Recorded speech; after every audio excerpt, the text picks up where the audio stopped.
Log in करा मुंबईतक.in वर। आपल्या देशात युनिफॉर्म सिव्हिल कोड म्हणजे समान नागरी कायदा असण्याची नितांत आवश्यकता आहे असं मत दिल्ली हायकोर्टाने मांडलंय।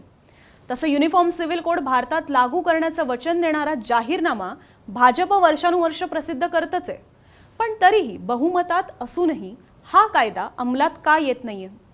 मुळात युनिफॉर्म सिव्हिल कोड म्हणजे समान नागरी कायदा आहे तरी काय? कोर्टाने काय काय म्हटलंय, आपल्या घटनेत युनिफॉर्म सिव्हिल कोड संदर्भात काय सांगण्यात आलंय, हेच आज आपण थोडक्यात समजून घेणार आहोत। नमस्कार, मी अनुजा, तुम्ही पाहत आहात मुंबई तक। आता बघा, आपल्या देशात कोणी हत्या केली, कोणी चोरी केली तर ती व्यक्ती कुठलाही धर्म, जात, पंथाची असो, शिक्षा एकच होते। हिंदू व्यक्तीने हत्या केली म्हणून वेगळी शिक्षा, वेगळा न्याय, किंवा मुस्लिम व्यक्तीने हत्या केली म्हणून वेगळी शिक्षा असं नाहीये। पण अशा प्रकारे एकच कायदा लग्न घटस्फोटासंदर्भात नाहीये। हिंदू, मुस्लिम, ख्रिश्चन अशा विविध धर्मांसाठी त्यांचे वेगवेगळे कायदे आहेत आणि म्हणूनच समान नागरी कायद्याची मागणी होतीये किंवा कोर्ट सुद्धा तसंच सांगते। लग्न, घटस्फोट, संपत्ती, वारसदार असे कौटुंबिक विषय नागरी कायद्याअंतर्गत येतात, पण हिंदूंचा विवाह कायदा म्हणजे हिंदू मॅरेज ॲक्ट वेगळा आहे। शीख, जैन आणि बौद्ध धर्मालाही तो लागू होतो। मुस्लिम समाजातील लग्न, घटस्फोटाची प्रकरणं ही त्यांच्या पर्सनल लॉ बोर्डनुसार चालतात। अशाच प्रकारे पारशी, ख्रिश्चन धर्माचेही त्यांचे पर्सनल लॉ बोर्ड आहेत। त्यामुळे या विविध धर्मातील लग्न, घटस्फोट किंवा वारसदाराची जी प्रकरणं असतात त्याला त्या पर्सनल लॉ बोर्डनुसार निकाली निघतात ती प्रकरणं।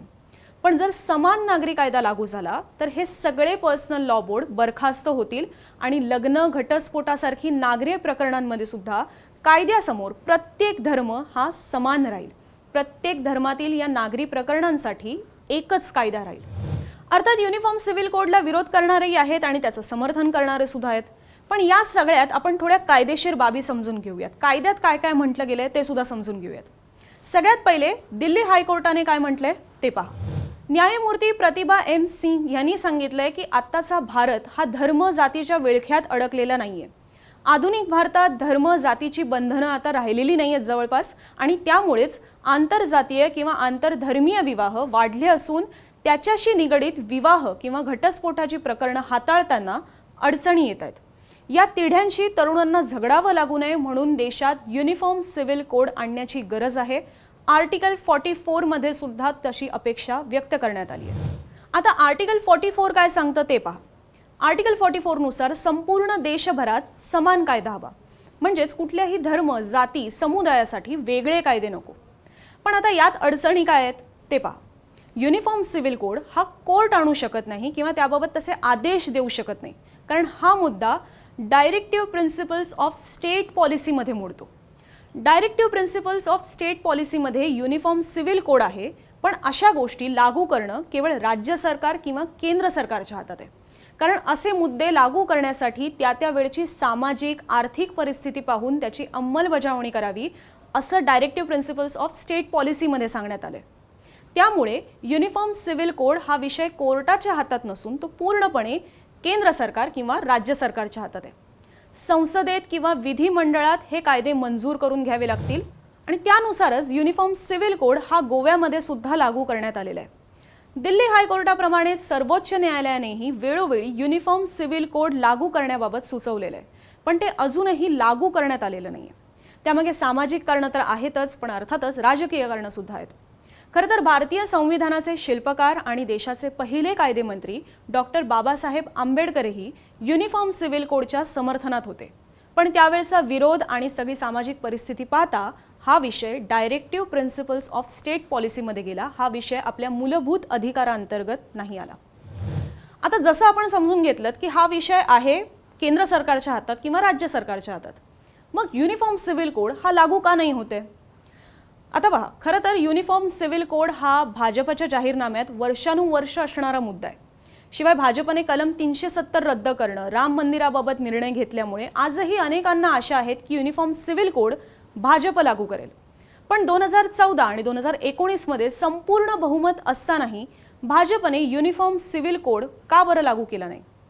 मोदी सरकार आपले कायदे मागे घेत नाही। कृषी कायदा असो किंवा कलम 370 आपण त्यावेळेला पाहिलेलं होतं, अनेकांनी त्याला विरोध केला, अनेक निदर्शनं झाली, पण तरीही बहुमताच्या जोरावर मोदी सरकारने दोन्ही गोष्टी अंमलात आणल्या, मंजूर करून घेतल्या आणि मागे तर मुळीच घेतल्या नाही विरोध होत असताना सुद्धा। मग युनिफॉर्म सिव्हिल कोड बाबतच कुठे घोडं अडलंय? हे प्रश्न आम्ही काही राजकीय तज्ज्ञांना विचारलेले आहेत. त्यांनी त्याच्यावर काय प्रतिक्रिया दिल्यात त्या पहा. समान नागरी कायदा लागू करा म्हटलं तरी प्रत्यक्षात ते सोपं नाहीये. मुस्लिम धर्मात एकापेक्षा जास्त लग्न करता येतात. याच्या पलीकडेही समान नागरी कायद्याकडे पाहिलं पाहिजे. राहता राहिला प्रश्न भाजपचा, तर कोर्टाचं म्हणणं म्हणजे एक प्रकारे भाजपनेच म्हणण्यासारखं आहे. कारण गेल्या वर्षात आपण पाहिलेला न्यायव्यवस्थेचा वापर लक्षात घेता हे कोर्टाकडून वदवून घेतल्यासारखं आहे. म्हणजे पुढे जाऊन विरोध झाल्यास आम्ही हे कोर्टाच्या सांगण्यानुसारच केलंय असं म्हणायला भाजप मोकळे आहे. 370 किंवा CA पेक्षा समान नागरी कायदा लागू करणं कठीण आहे. कारण त्यात अनेक कायद्यांचं एकत्रीकरण आहे.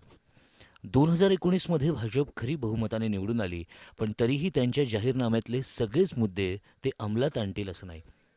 ध्रुवीकरणासाठी त्याचा वापर नक्कीच केला जाईल. 2024 पर्यंतही समान नागरी कायदा येईल असं वाटत नाही. CA पेक्षा समान नागरी कायदा आणल्यास मोठ्या प्रमाणात मतदारांवर त्याचा परिणाम होण्याची शक्यता आहे. त्यामुळेच भाजप सावध भूमिकेत पाहायला मिळते. मोदी सरकार सत्तेत आल्यापासून युनिफॉर्म सिव्हिल कोड आता लागू होईल अशा चर्चा बऱ्याचदा आपण पाहिल्यात. कलम 370 रद्द झाल्यानंतर तर या चर्चांना आणखीनच पेव फुटलेलं.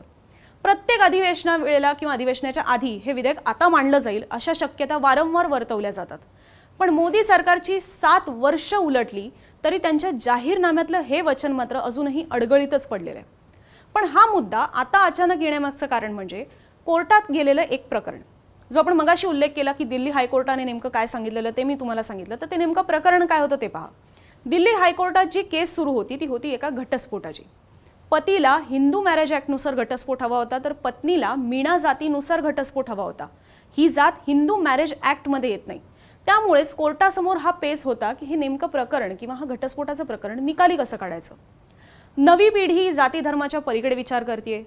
देशात आंतरजातीय आंतरधर्मीय विवाह सुद्धा वाढलेले आहेत आणि त्यामुळेच कोर्टासमोर हा मोठा प्रश्न असतो की लग्न घटस्फोटाची किंवा संपत्तीची प्रकरणं नेमकी हाताळायची तरी कशी. आणि म्हणूनच कोर्टाने तर वारंवार सुचवलंय की देशात युनिफॉर्म सिव्हिल कोडची गरज आहे आणि तो सरकारने आणावा असं सुद्धा कोर्टाने सांगितलंय.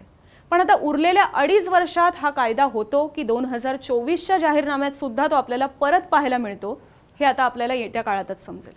हा व्हिडिओ तुम्हाला कसा वाटला हे आम्हाला जरूर सांगा. तुमचे आणखी काही प्रश्न असतील तर ते कॉमेंट बॉक्समध्ये जरूर विचारा. ही सविस्तर माहिती तुम्हाला mumbaitak.in या आमच्या वेबसाईटवर सुद्धा वाचायला मिळेल.